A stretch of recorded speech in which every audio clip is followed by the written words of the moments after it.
Welcome, everyone, to Higher Moment Mastermind.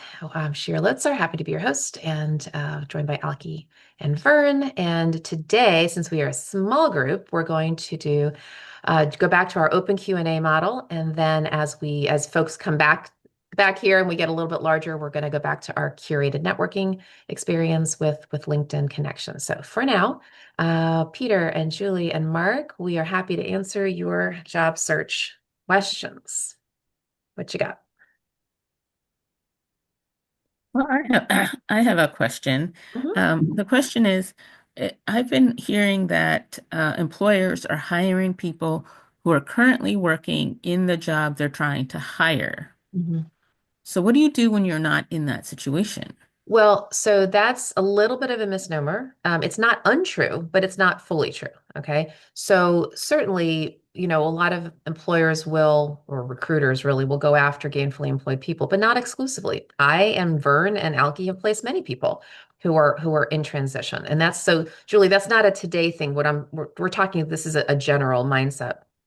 Um, it is absolutely, fine. I mean, I just placed a person 2 days ago in a director of communications role, and she's been out for a year, over a year. She's been out since last May. So it is people, people understand that the people have life transitions. So that's not a wholly st true statement. It can be true. It's just a matter of just explaining, hey, been in transition for a while and having something to say about that. So in the case of this particular person, she had what I called a personal situation, and that's all I could say about it, literally, because as a recruiter, I can't say anything that would affect somebody's EEOC status or ADA status or anything like that. So I just simply said she had a personal situation. It resolved itself about 6 months ago. She's been in transition since, and the employer was fine with that. So if you can keep something kind of generic around that, it's fine. Just acknowledge that it's been a minute, but a lot of people are perfectly fine with it. Yeah, it just depends on the person, right? People are people. So I wouldn't be overly concerned about it. Alki or Vern, do you have any thoughts on that? Julie, I wanted to ask too, was the focus of that point that you heard about, was it on them being currently in the role, or they currently had to be in that title That they had to be doing that same kind of work, right, currently. and not out of work or something like that? Yeah, to her point. Yeah, she Or, covered or even if you had that experience before, they want it to be, uh, they wanted that experience to be now. what Mm. um yeah, to Shira's point, it's not a hard, like everybody's not doing that. And it depends on the employer, depends on the department, the team, depends on what they're working on right now. I mean, I can speak to this just from presenting candidates at different times who I'm trying to shove a candidate through and trying to show them, oh no, no, no, they have everything you're looking for, but there's this one thing that maybe they didn't emphasize to me enough the importance of, that this one thing is really, really important because they got an upcoming project or something. So there are some times where um, there's no getting around it. We try as recruiters to find out, what are your priorities, what are the must-haves, what are the things that are flexible, and there's just some times that either that particular person just can't. I can't talk them around it. They must be working now. Yeah, I don't want to take a chance. Or sometimes it could be a current skill that if they see that you haven't been in a role for a period of time, they're like, they may not be have the most up to date knowledge on this particular expertise area or something like that. So it does happen. Employers have their reasons. That's something I try to stress to candidates, is sometimes they just have their reasons. Sometimes they're justified in our brain, sometimes they're not, but sometimes they just have their reasons. You must be working, or you must be currently in the role. Some people are just biased too, like, if they're not working, that's a red flag, Alki. And I'm like, no, it's not a flag. It's not even red either, but they're stuck on it. So Yeah, different people have different levels of risk aversion, is what Yeah. it is. Yeah, the And the other thing I'd say, Julie, is it's not a it's not a blank statement that every employer who's looking to hire, is doing that. Um, and certainly to me, it goes back to what's the job description? What are the skills we need? And do you have those skills? And have you demonstrated that you've used those skills to,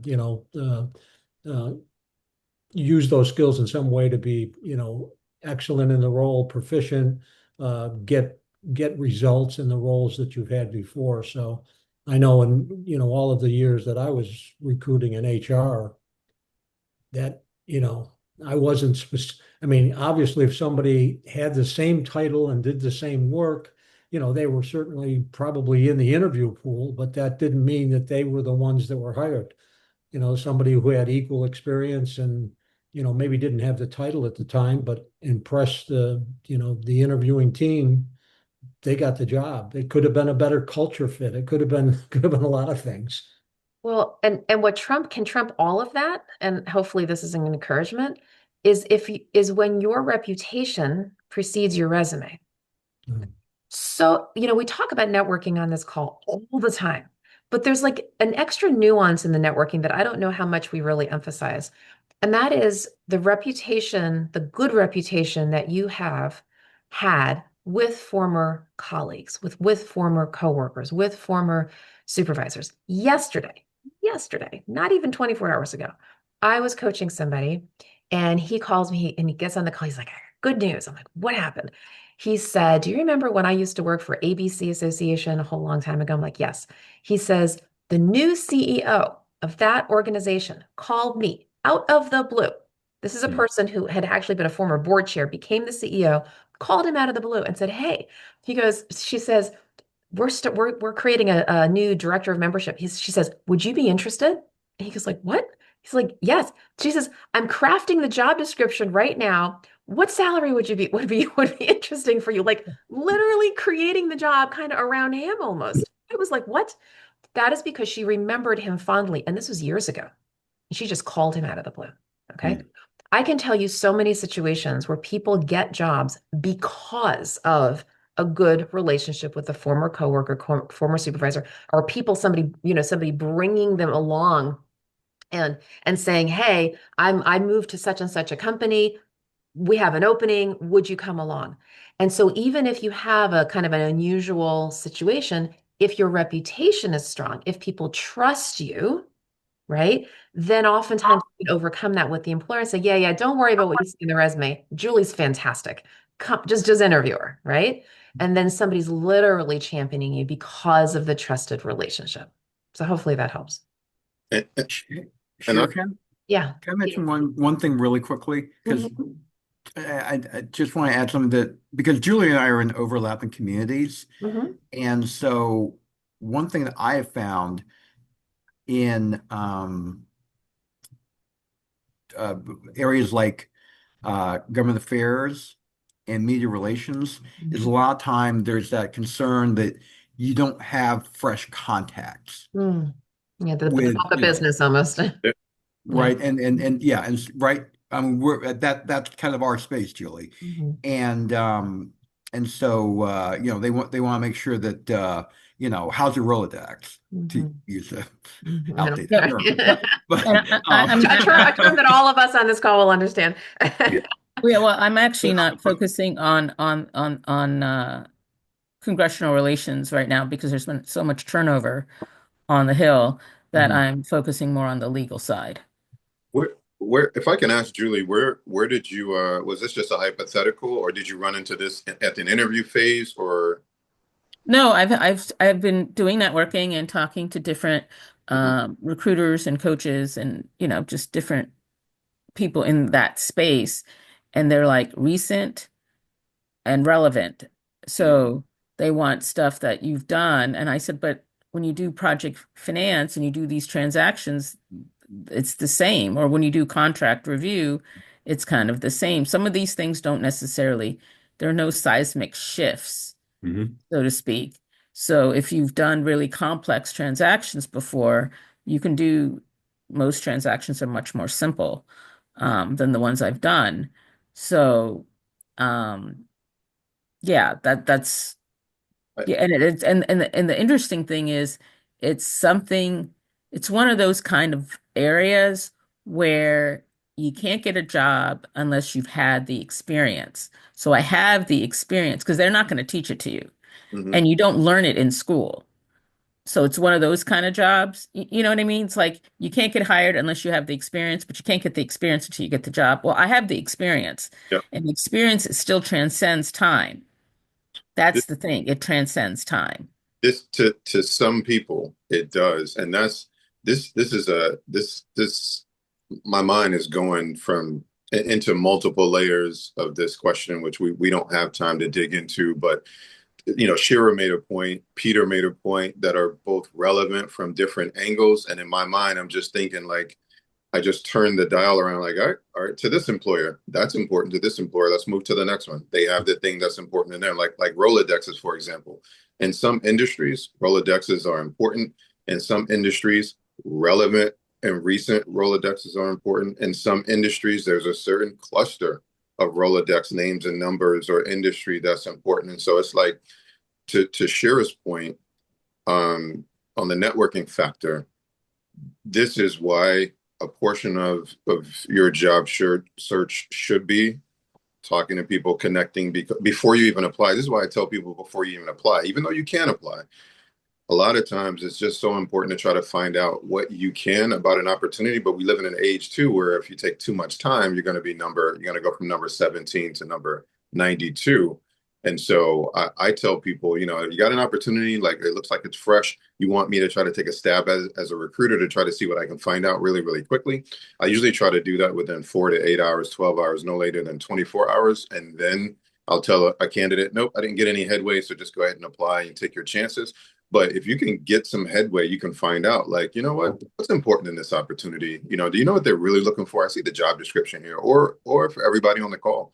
If you find yourself in an interview, one of the most important questions you can ask before the interview or at the beginning of the interview is, what's the most important thing about this role that you guys are looking for? What are you looking for most? What's the priority, or what stands out the most for the person that's going to be successful that you're likely to hire? And a lot of times we as recruiters will answer that so that like, okay, this is what's important. This is what I should focus on, or this isn't going to work out because I don't even fit those priorities, and those aren't even my priorities. So it's really tough to do, and it's tough to know without asking that question. It's tough to know what their important thing is because, to your point, you can have all the experience in the world, and you can be like, "Oh man, I did that, I know that," but to them, they just have this one stickler in their brain that they can't get around. Well, you must have done it in the last 6 months. It's person by person. People are people, right? We try to give some generic advice here, but there's always the customized, unique, unique, unique. That one employer is going to have a one decision-making criteria and a different one's going to have a different, because their people are human, they're not robots, right? At least not yet. Yeah, So, another example of people are people. So yeah. I would, encourage everybody, and I think we've said this on the call before, if you get to the interview stage, following up on what Elke said, one of the questions you should be asking in the interview is, what does success look like in this job? If I were to be hired and you said 6 months from now I was the best ABC, person you've ever hired, what would I have accomplished? What objectives would I have met? And some people will, some interviewers will give you a very cogent answer to that, very specifically. And another interviewer will say, she said, that's a good question. And they don't have the answer to that question right on the tip of their tongues. I'm as the interviewee, I'm saying, oh boy, they haven't really thought that may be an opportunity for you in the interview to then begin to say, well, here's what it looks like to me. But that's the difference between the two people who would be interviewing. To Shira's point, people are people.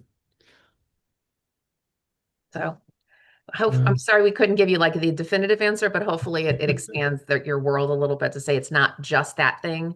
It could be other scenarios. And hopefully this helps everybody, right? That's why we went into such detail so that everybody could benefit from that answer. And Thank you. Sure.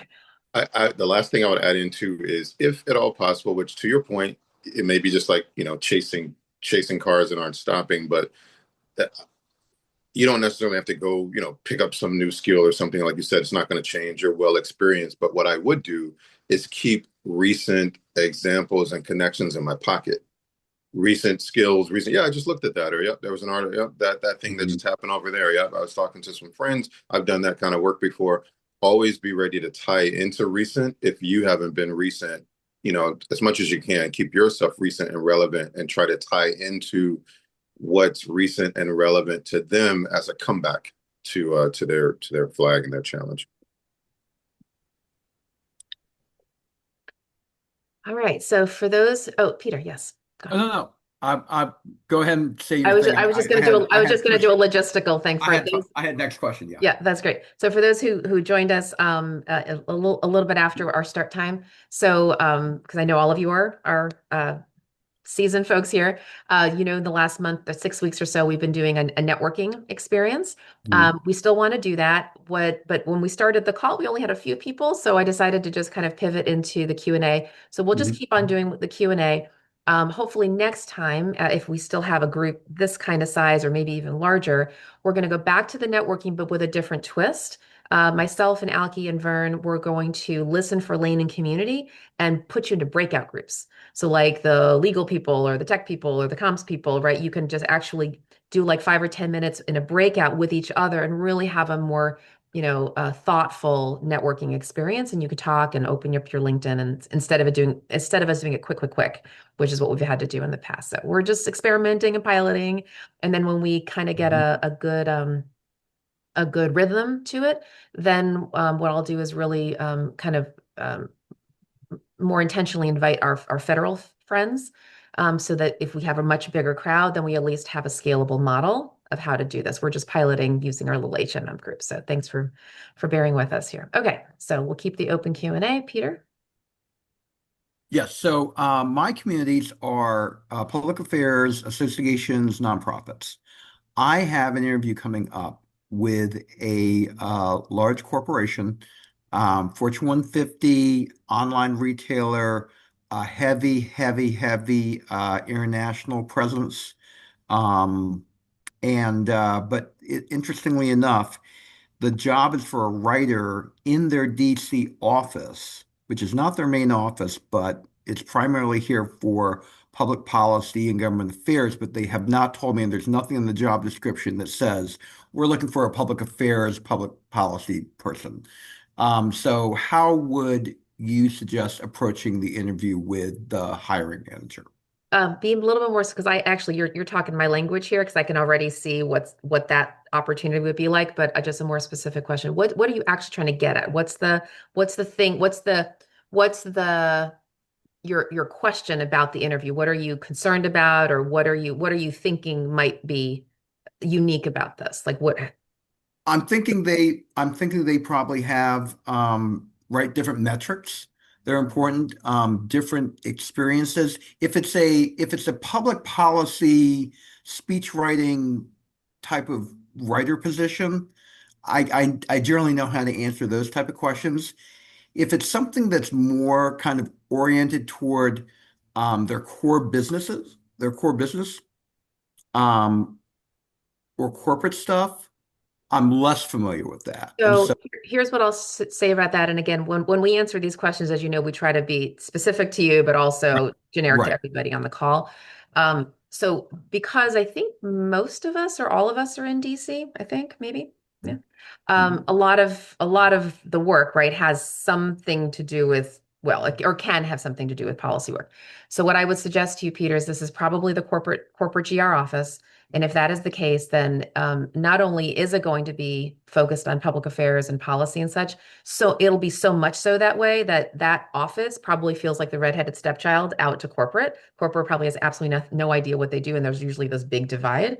So I would not worry at all about the business as far as the retail, other than the issues, the retail policy issues, tax, trade, tariffs, blah, blah, blah, Mhm. blah, that kind of stuff. So they might want issue expertise or some knowledge, maybe, possibly, or maybe not. I don't know. But if there's going to be any tie into the mothership, then it would probably be on the policy side, meaning One thing, the issues that they're dealing with.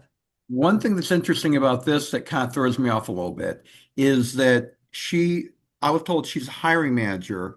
Her title on LinkedIn is the head of international media, and she's actually out of their Bay Area office. Oh, that's interesting. Yeah, so I'm not, Well, even so, and there's only so much, person detail we can, get into here. But what I would do is speaking of that, so this is a tip for everybody. Peter just mentioned a very interesting point. Look up the hiring manager. Hmm. Now, let me just I'm going to pause after I say that. Look up the hiring manager. Look at their background in two levels. Number one, if that person has any sort of job description in their experience section, some people do, some people don't. If they do, really read it. What are they in charge of? Could that give you a clue as to what kind of scope they're involved with, so that maybe when you're tucked underneath them, you can see what that person's business goals are. But number two, look at their whole history. Look at their whole history. Where did they come from? That could tell you a lot about their lens, their professional lens, maybe even personal one. It could even give you a little bit of lens on their personality, right? Do they come from a tech background or a finance background or a comms background or whatever? That might even tell you a little bit about kind of how they see the world and how they might see you. So that could actually be very helpful in the interview to say, oh, wow, this person looks like a real crackerjack and like blah, blah, blah, blah, blah. Or this person looks like, oh, they have a social work background. They have, I don't know, whatever it is, right? Just look at them in totality, their major, their background, their history, all of the things. So that could be helpful for you, Peter, just generally. I think that that's a really keen point you made. International media at the mothership. So think about that, right? What does that actually mean? So maybe this person might have a global lens. Maybe they actually have a full international background, and that's how they see the world. In which case, yeah, you're going to have to be thinking about, well, what's important to him or her, right? So I can't be as specific because I don't know who you're talking about, right? But other than be keen on that. That's a very, very important point that you mentioned. So it may not be policy, right? It might be different than what I was thinking, but just think about what's important to that supervisor. Yeah. And then ask and then reference it. Hey, I was looking you up on LinkedIn. I noticed that this is your background. Can you tell me, supervisor, more about your role and what's important to you? What are your metrics? What are you being held accountable for? How can I help to increase your success? Right? What are the outcomes for this department? What are the KPIs? What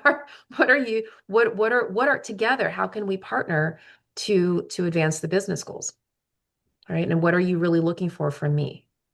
I think walking a mile in their shoes is going to be really helpful. Alkirvern, any thoughts? I Um, guess I'd add one other thing to, Peter's, and you may or may not be able to do this, but whenever you're in one of these situations, again, this is a place where networking could come into play. Do you know anybody who works in that industry? Now, Peter, you may not because it's kind of different than what you've been in, but if you do have someone in your network that's worked in a similar role or has some information, Yep. I mean, reach out to them, see if they can help you at all. Yep. They And see may or what may the not, challenges but are. yeah. be and I have a little something to add, but I want to ask Peter, who gave you the invite to your interview, and this is the first interview? no, I spoke to a recruiter for about 10 minutes Okay. and she did not give me a lot of hints, Hmm. but she just mentioned this is the woman. She said she's the hiring manager. Um, and that was pretty much it. And then everything else for me has been sort of looking up, doing my due diligence on LinkedIn and talking to I've tried to talk to a few friends of mine who are sort of in that corporate communications world about what do you think is gonna come down the road. Yep. That that's good. That is great to do. What I would say too is, so as a recruiter, if I'm recruiting for a hiring manager. I've already talked to them in depth about what they're looking for, what they're not looking for. If I get an apple that has, two leaves on it versus one, what do I do with it? Okay, so you're looking for red apple, so it has to be dark red, not light red. We go through all of those specifics before we start our search with a ton of questions just to make sure we're understanding fully, as much as we can, exactly what they're looking for, but also what they're not looking for. So, and sometimes we come back to them, we're like, hey, I found what about this? Oh, you know what? That's actually a nice blend. I'll actually take a look at that type of a candidate if you get them. So there's a ton of questions that we get just about the opportunity itself and the search and the vacancy. But when I go about my search and I start coming across people, I look at, we talk about people are humans earlier. When I look at a resume, I get a set of questions each person I look at, and it's different. When I come across a person, I'm like, all right, with this person, when I speak to them, these are the questions I want to know. Like I see this thing here, I see this experience. That's kind of a funny thing there. I'm going to ask them about this. So I start making a note of like the top one, two, three, or four questions that I know I want to ask this particular candidate. Or it just could be one. I could be like, oh man, Peter's great. There is this one thing though. I want to ask him about his experience in this one area to find out if that's, if that jives. And if it does, I'm pushing him forward. You all can do the same thing. And I love this scenario because it was a quickie by the recruiter, a quick screen, like, hey, da da da da, boom, boom, boom, boom. All right, pushing you forward, setting you up for an interview. If it's like 2, 3, 4, 5 days from now, you can, and especially if the recruiter's like, hey, if you got any questions, give me a call, give me an email. This is the opportunity to go back to whoever that person is who says, all right, we got you set up for an interview. You have perfect opportunity to go, you know what? Let me email them back before my thing. I got some questions. I got a couple of questions. And you can pitch those questions. I hope that they answer them. Not everybody's the same, not everybody has time, but you absolutely can reach back to the person who coordinated and set up that interview, who gave you the initial information and pitch those questions and just go, hey, I'm looking at the role, and there was just, a couple of questions are in my mind. How does this connect to the overall? Or is there anybody between me and my boss? Are there any other direct reports? Yada yada. Like how does supervision work for this role? Or whatever the questions are, you go back to that person who set it up before your interview and get you some intel so that when you walk in, some of those questions are answered. Like I said, sometimes they may not have the answer. And you can also ask them, is there anybody who might know? You don't want to be too pushy because you don't want to blow it before you get your main interview, but you absolutely can ask these questions. Hopefully this is helpful for everyone, not just Peter. That's a good generic advice. It is. Yeah. Please do it because it helps you. There's no need. Like a lot of people, I'm sorry, I'm going on. A lot of people are like, okay, I got one interview and yeah, it was a one and done. And yeah, when I walked in, I said one thing and they were done. Well, a lot of times it's because it's kind of like two people who were connected by a friend, but the friend never showed up. And it's just like, yeah, just meet him. Go stand on the platform of the metro down at Farragut North, and they'll meet you. They're probably wearing something red. You have no information. You just are thrown together. Like ask questions before you show up, so you can at least know. She wears red horn rimmed glasses, and she's about 6'1". Okay. Thanks, Aki. All right, Monica. Well, I just had a question about the idea of calling the HR manager who schedules an interview. Earlier, it was suggested that you can ask at the beginning of an interview, what are you looking for in the person who fills this role or something like that. Is that an appropriate question to ask the HR person before you get to the interview? 100%. You can mine that person for information, and you should. Look, first of all, do keep in mind, and this is a generic statement about HR folks, our HR colleagues. So HR colleagues, HR professionals are in a very interesting spot, right? Because if they're an HR generalist, which means that they do everything, payroll, benefits, everything, including recruiting, they're going to be handling all the searches, which means there's no way that they can intimately know all the nuances about everything. They do their very best, right? But they're not going to have as intimate of a knowledge. But with that said, to the extent that they were able to glean good information from the hiring manager, and the hiring manager was open enough with them, then they should have some extra detail. You can use them almost like as a prepping tool, right? To say, hey, not only what are they looking for, but how can I best present myself to the hiring manager? What kind of aspects of my background, my skills, my attributes do you think, Mr. and Miss HR person, do you think that I should showcase so that I can present myself in the most positive way, so that they can see, right, how I can really make an impact. What is meaningful? What do I need to showcase? Because at the end of the day, look, we all come to a job interview with a million skills, right? But that employer only needs a very select bit of it. They want you to focus your interview on only the skills, qualities, attributes, background, experiences, issues, whatever, that are relevant to them and to that job. The HR person will have a lens on that. Absolutely. Ask them, what's the hiring manager looking for? What's the team like? How can what aspects of my background should I be showcasing? Totally. Yeah. And on the Again, just to add, people are people. So one HR manager will be very open with you and give you a lot of information, and another But you can ask. You can still ask. It's okay to ask. yeah, Right. They may be but more or less forthcoming. but ask the question, because the ones that do give you that kind of information, that's a real plus in the whole interviewing process. Yeah. Because we've talked before about, if you're in recruiting in HR and you've got 500 resumes and you're trying to sift through all of this stuff and you've got lots of open positions, your time it sometimes you just don't have the time to take that call or, give that feedback. But hopefully most of the time you'll get some information to help you in the interview.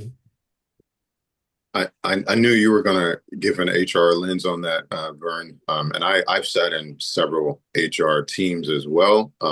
That thing has a caveat. Shira said it. Vern just said it again.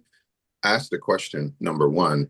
Number two, it's probably a whole training we could do on which person, as part of the, which cog in this whole interview cycle is, does what, knows what questions to ask to which person. Because sometimes an HR generalist, sometimes they're, no discrimination here, but sometimes, they're young, they're new, they just got into this, and they don't have all the questions, all the answers. Sometimes they're an HR manager, an HR director. HR folks sometimes know things, they work closely, and that could be a question to ask them. It's like, well, how closely do you work with this department or this manager? And, did they give you a lot of the details, or, just pretty much 30,000 feet info that can kind of help you as well shape, what they give you and what you ask them. You could also ask too, hey, my interview's 5 days away. Is there anybody you think I can talk to from the department who might be good to just get kind of a feel for how things are in that department? Maybe they'll be like, oh, what are you talking about? Wait for your interview. You never know. You just don't know. Everybody's different. That whole people are people, that's a really good phrase for us, right? Everybody's different. Yeah.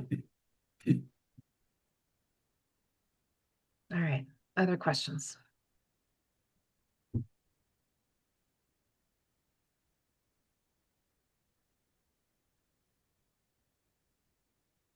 If not, we can actually shift back into the networking, but I'm going to give another minute here.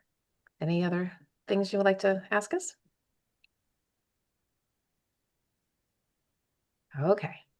All right, well then let's try this out. I know we're still a fairly small group, but what I wanted to do, and all of you have been through this networking process in the last, 6 weeks or so. But I do want to give a little bit more concentrated time for folks to connect with each other in a more meaningful way. So Mark, I know that you are, actually, let's just go back, because different ones of you may not have heard other people. So we're going to do the Layton community exercise. So just as a reminder, since we are recording this call for folks who are watching this.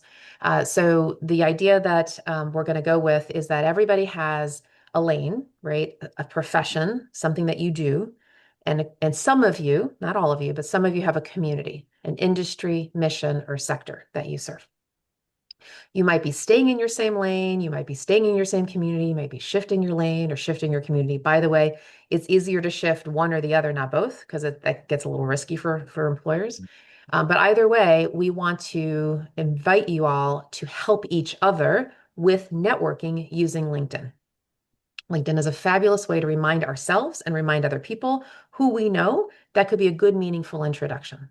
So whether that's, Peter and Monica, who are both in the commsy kind of world, although slightly different communities, but they both have a comms element, whether they can help each other versus Pauletra, who's more in administrative, right? We want to make sure that we're doing these connections really well. So here's what we're going to do. We're going to go around the room again. Alki, Vern, and I, let's write down a little note when the person says what their lane is and their community. Okay. We're not going to have you all open up your LinkedIn right now. We're going to experiment here. Okay. Because we're going to do some breakouts. We need your grace here because this is the first time I'm going to be trying to figure this out on the fly.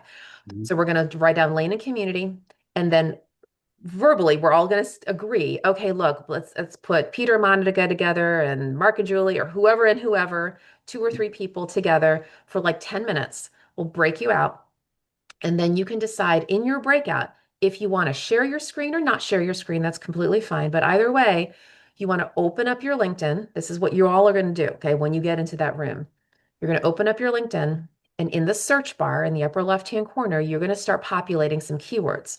So you can play around with this. So for example, I'll just keep using Monica and Peter because they're comms. You would one or both of them probably would open up LinkedIn, and in the search bar put communications, or maybe like in Peter's case, like public affairs or speech writing or things like that. You can be as generic or as specific as you want. Let's say Monica's doing it for Peter. She might put in speech writer, nonprofit communications, things like that. And then Monica would say, okay, she'd pull up her first level contact. So when you put in that search, you hit enter, hit the first button because there's first, second, and third. Hit the first button. And then you're going to see who are your first level connections that meet that criteria. So if Monica looks at that list, she has to look and see relationally, who's she closest to that might be a good fit for Peter, where she can say, "Oh, Peter, hey, I'm going to introduce you to Susie Cream Cheese. Look here." And then if Monica was willing or Peter was willing to open up and actually show the LinkedIn profile, which again, you don't have to. I recognize it's fairly private, but if you choose to, then the other person can say, "Oh yeah, well, look at her background. Yeah, that's great. I'd happy to meet Susie. She looks great." Okay. So you just spend a few minutes. We'll give you about 10 minutes to do that. And just see what happens, right? Just talk to each other. We want to give you a little bit more of that intimate time to network because when we've been doing it over the last month, I've only given you like 30 seconds to a minute to do this, and that's been a little quick. So this is a little bit more of a concentrated period, okay? All right, so with that, let's go ahead and run around the room again. So we'll do Mark, then Peter, Monica, Pauletra, Claire, and Julie. That's how it's on my Zoom. Say Lane, if you have a community, state that.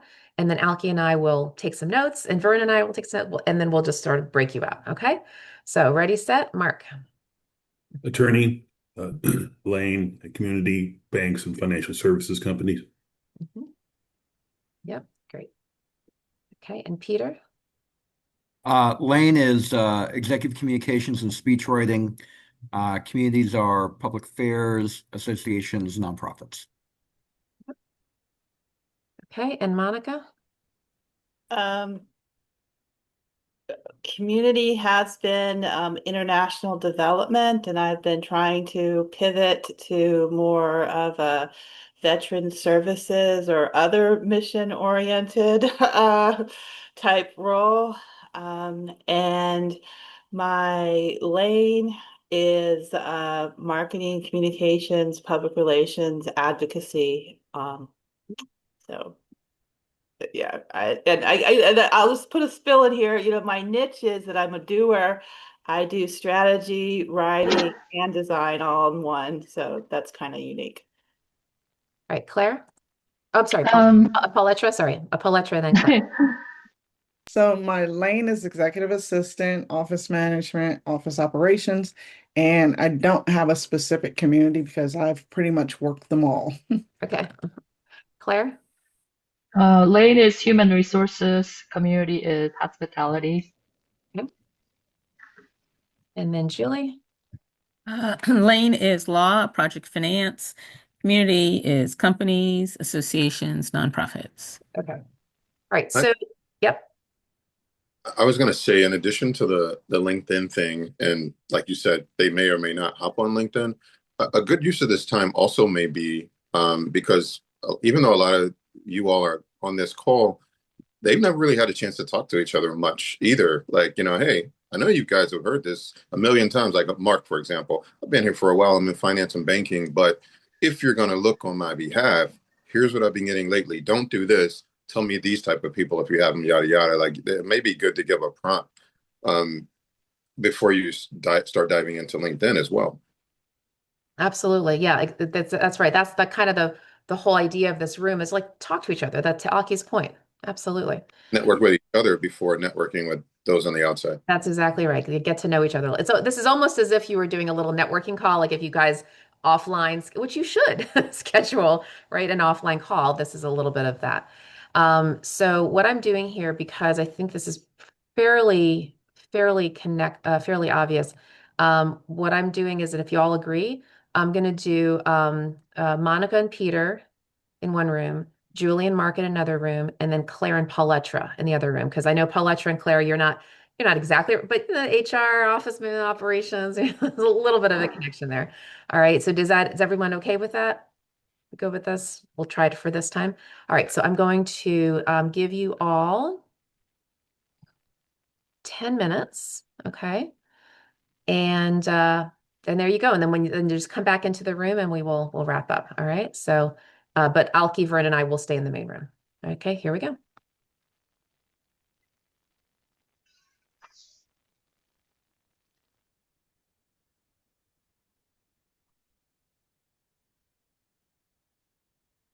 Listening to what you just did, my mind was going to that Peter and Pauletra, their worlds crossed a tiny bit, not in the policy area and all of that, but executive communications and the execs that has worked with, or just being in that type of mindset.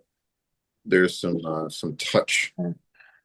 Oh, before you go on, Alki, Mark, did you see the button to connect? Julie's in the room waiting for you. There he goes. Okay, good. Okay. So we shall see how this all works. Trying to get people a little more connected. I'm going to pause the recording. One of you guys were in our I'm breakouts. sorry. Say that one more time. If one of you had been in each of our breakouts. Oh, yeah, that would be nice. Yeah. Yeah, And Because the group was so small. this It would have time, worked. that would have worked. Of course, if we get bigger, then there's only 3 of us, right? So we won't be able to, but that's a good point. Well, how did it go? Figure it out. Give us a little feedback because we're iterating here. We're just trying to figure it all out. We got all kinds of things we could do. So what was that like for you guys? So I discovered that me and Claire are actually going to the same job fair this afternoon. So I told her that let's find each other so that we can meet in person and face to face. So that was nice. very funny and interesting to discover. That's funny. Yeah. That's good. Okay. What else? What else did you guys what was the experience like for you? What can we learn from this? Where's the job fair? Oh, It's in Manassas. It's being hosted by District 10 Congressman that's right. Suru. I can't pronounce his last name because I always butcher it. But it's in Manassas at George Mason University that they're having it Yes, I'd today. actually posted the link last time. I had heard about it a couple of weeks ago. Yes. Do you have the link, Pauletra, offhand? I don't know if I just got an email reminder, so let me go to it and I will pop it in the chat. Thank Yeah. you. So this congressman, again, I also forget his name. He was doing this. He's doing this for the whole community, but especially in light of the federal disruption. That's what Sure. prompted him to do it. Yeah. Cool. Other thoughts around how we did this? Other than us, me, Vern, and Alki possibly popping into the rooms, what else would be helpful for you? Did it work well? Did you share your screens? Did you make some connections? Was it helpful? Give us a little feedback. Peter, Monica. Kind of true. Well, Peter and I discovered we go to the same church, and so we Oh, went off on on another conversation. that's funny. But we're gonna schedule a virtual coffee to talk more and do some more networking. Great. Good. See, there you go. We're having some meaningful connections. Julie and I we're going to call this week anyway to catch up. So Okay. this ended up being a good Good. call. Good. All right. Well, that's kind of the point here, right? Is just to get to know each other and, and keep the networking going. Were you able to actually did it work for you to organically use LinkedIn, do a little search, or were you just sort of talking? Like, did LinkedIn pop into this conversation at all for any of you? Not ours. Not yours. Okay. We got off topic, but Okay. it was a All right. good conversation. Okay. Hey, that's good. It's networking, right? However it shows up. Yeah, I mean, we popped open LinkedIn. Okay. And then, I mean, the first step is to connect with Paletra. And then, like what keyword should I use? Should I put executive assistant there? And then she told me a little bit about how she goes about it. And so I thought it was, yeah, very worthwhile. Yeah. Good. Good. Well, we're going to keep iterating. In fact, while you were in your breakout rooms, Vern, Alki, and I decided that we're going to, I don't know exactly when we're going to post it, but we're going to create a little networking video, a little training. We're going to do it offline. We're going to record it. We're going to walk through way beyond just the LinkedIn thing, how to network, what to say, who to connect with, all the things, because we all three of us have very unique lenses around this. So we're going to try to curate a really structured training, if you will. Not only for you all, we're going to post it on LinkedIn where, you all can, share it with your friends, because as we all know, job boards are not the way that most people get jobs, right? They're flooded and black hole and all the things. But most people don't understand what it means to network, not just how important it is, but how to do it. And so we want to be able to provide some curated thought leadership for you guys. Okay, so just stay tuned for that. Probably in a month or so, we'll have that ready for you. Okay. All right. So with that, friends, hope this was helpful today as we keep learning and growing in this journey. I'll go ahead and stop the recording now, the formal part of our call. And for those who would like to stay on for a prayer call, you're welcome to join me. All right. Have a blessed day, everyone.